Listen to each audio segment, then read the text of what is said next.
On April 9, 2021, the Soufrie volcano in St Vincent and the Grenadines erupted, disrupting every sector of the country's economy, including the newly developing medical cannabis industry.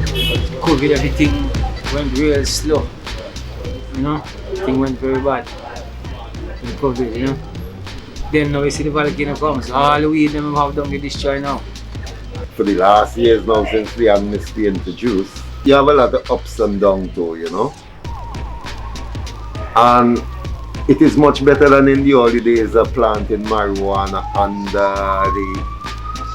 the scary thing that when you're planting marijuana and the police on the back.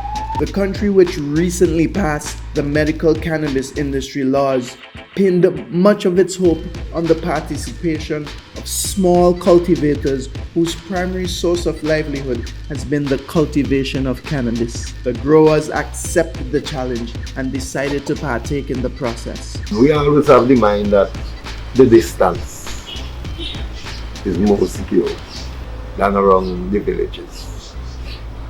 The majority of marijuana produced in the volcano zone, in the red zone you could say. Whether is it Chateaubriand or Georgetown, North Windward, North Leeward.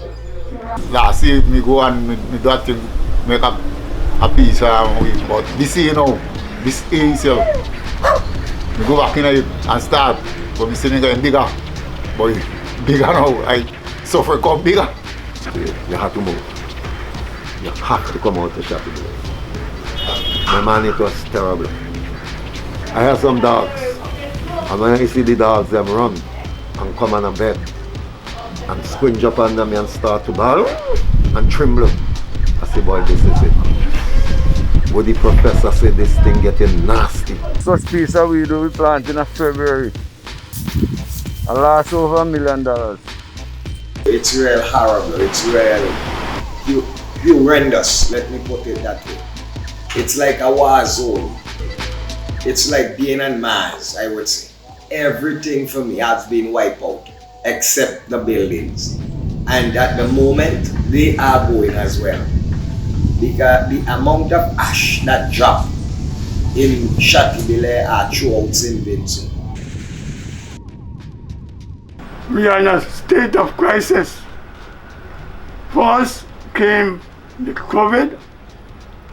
It didn't directly affect our farms because we were involved in production still, but it affected our sales, the shipment of our cannabis overseas. But the volcano, it has been a different kind of destruction. It has destroyed our farms, it has destroyed our produce, both agriculture and cannabis. It has been the most devastating experience that traditional cultivators have experienced. There's nothing was there. Everything. I don't know where we're gonna make it down there. Plus my house. I talk about my house. I have to try to go back down there tomorrow again or sometime to go and clean up my house roof. Because I don't give up on the weed because we see everything loose. You can't think it no other how. You have to have money. Whether the ganja farmer or the vegetable farmer or the livestock farmer or the tree crop farmer, it takes money.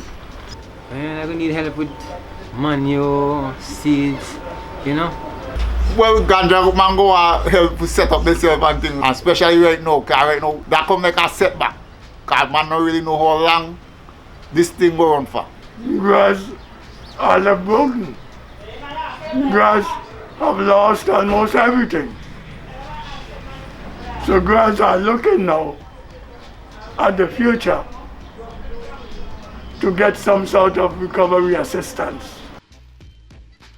With such a setback, the small traditional cannabis cultivators are fearful that they may not be given equal attention in the rebuilding process. The Caribbean Fair Trade Work Group and the Cannabis Revival Committee of St Vincent and the Grenadines are therefore calling attention to the plight of the traditional cannabis cultivators of the island as they face the double edges of the COVID pandemic and the now violent eruption of the Soufrie volcano.